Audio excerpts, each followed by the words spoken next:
एक रामपुर नाम का बहुत ही प्यारा और सुंदर जंगल था, जिसमें अनेक पशु पक्षी हंसी खुशी से अपना अपना जीवन जीते थे।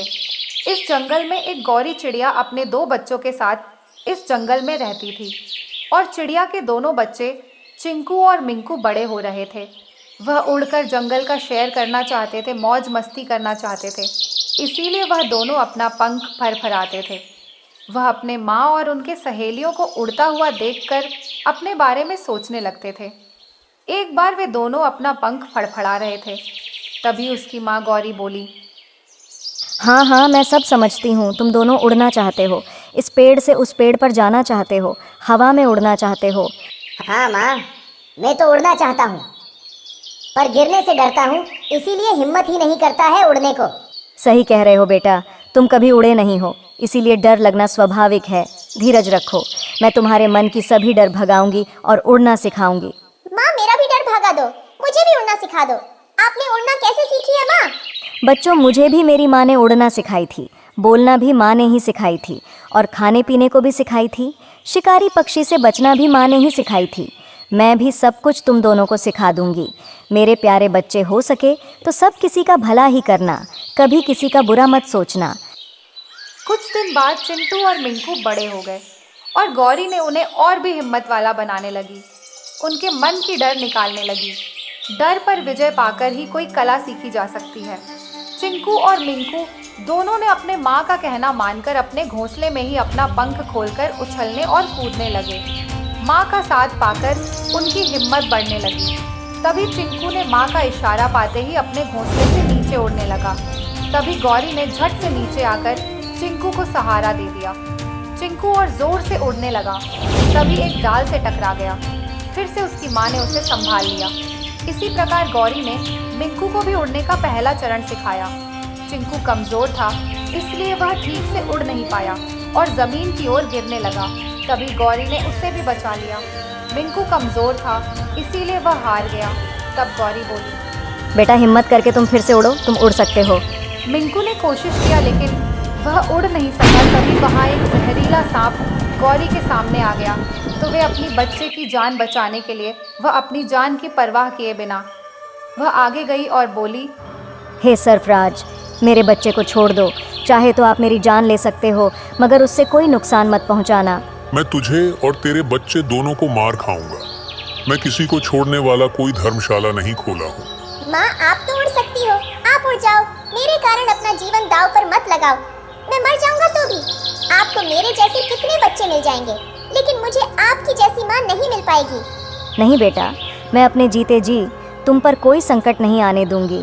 मैं अब पूरे तरीके से इस सांप से लड़ने के लिए तैयार हो गई हूँ। मैं लड़ती रहूंगी और तुम भाग जाना। तभी सांप के ऊपर एक चील आकर झपटा, जिससे सांप कुछ देर के लिए बेहोश हो गया, जिससे गौरी और मिंकू को कुछ देर का समय मिल गया। तभी गौरी जोर से बोली, मिंकू बेटा, अब तुम ऊपर उड़ो। तुम बहुत ही बहादुर हो, तुम उड़ सकते हो। हाँ भैया, आप उड़ सकते हो। सांप अंधा हो गया है, तुम्हें मौका मिल गया है। अब जल्दी से मेरे पास आ जाओ। मिंकू ने हिम्मत दिखाई और उड़ते हुए अपने घोंसले के पास चला गया। साथ साथ गौरी भी अपने घोंसले में चली गई। तब मिंकू बोला, वाह माँ, मैं अब उड़ना सीख लिया। मैं अपने डर को भगा लिया, अब मैं उड़ सकता हूँ। हाँ बेटा, कोशिश करने वालों की कभी हार नहीं होती। इसी तरह अपने जीवन में हमेशा कोशिश करते रहना और आगे बढ़ते रहना। हाँ माँ, तुम ठीक कह रही हो। कोशिश करने पर कोई काम भारी नहीं है, सभी काम को हम आसानी से कर सकते हैं। इसके बाद फिर चिड़िया हंसी खुशी से अपना घर परिवार चला रही थी। तभी उस जंगल में तूफान आ गया। काफी बारिश होने लगी। जंगल पूरा पानी पानी हो गया था। सभी जीव जंतु सुरक्षित स्थान खोजने लगे और चिड़िया इधर उधर उड़कर अपने लिए भी एक सुरक्षित स्थान खोजने लगी। तभी मिट्ठू तोता ने बोला, आप सभी चिंता ना करें। इस जंगल से कुछ ही दूरी पर एक दूसरा जंगल है जहां हम लोग चल सकते हैं, परंतु एक बात का डर है। वह कौन सी बात का डर है मिट्ठू भैया? उस जंगल का राजा सरदार चील है। वह कहीं हम लोगों को उस जंगल में नहीं रहने देगा तो क्या होगा? यहाँ से कुछ कह नहीं सकते हैं। हम लोगों को चलना चाहिए। उसके बाद सरदार चील से पूछा जाएगा कि क्या वह अपने जंगल में रहने देगा या नहीं। ठीक है, आप सब चलिए, लेकिन एक बात और। अब कौन सी बात?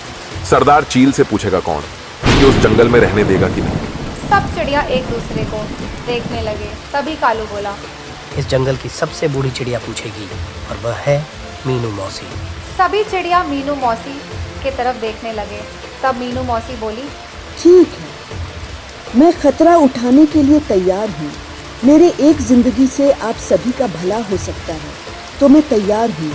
आप सब चलिए। कुछ देर की यात्रा पूरी होने के बाद सभी चिड़िया सरदार चील के इलाका में पहुंच जाते हैं। महाराज, हमारे जंगल में नए चिड़िया आए हैं। सैनिकों कहाँ हो? हमारे जंगल में ये कौन आए हैं? सबको बंदी बना लो। ठीक है सरदार जी, अभी जाते हैं और बंदी बनाकर आपके पास लेकर आते हैं। सभी चिड़िया और अंदर जा ही रहे थे, तभी वहां सैनिक आ जाते हैं और घेरते हुए बोले, आप सब मेरे सरदार के बंदी हो। आप सब हमारे साथ सरदार के पास चलो, नहीं तो हमें जबरदस्ती ले जाना पड़ेगा। ठीक है, आपके साथ हम लोग चलने के लिए तैयार हैं। आप हमें अपने सरदार के पास लेकर चल सकते हैं। इतना कहने के बाद सब सैनिक चील के साथ सरदार चील के पास चल देते हैं। कुछ ही समय में सरदार चील के सामने आ जाते हैं। उसके बाद सरदार बोला, तुम सब मेरे बंदी हो, इसलिए मैं जो कुछ भी पूछूं सही सही बताना। ठीक है महाराज, जैसी आपकी आज्ञा। आपको क्या लगता है सरदार, दूसरे जंगल से आए पक्षी से क्या पूछेंगे और क्या वह अपने जंगल में इन पक्षी को रहने का अनुमति देंगे या सभी पक्षी को बंदी बना लेंगे? आप कमेंट बॉक्स में इनका उत्तर दें और आगे का भाग देखने के लिए हमारे चैनल किड्स जोन KGM पर बने रहें।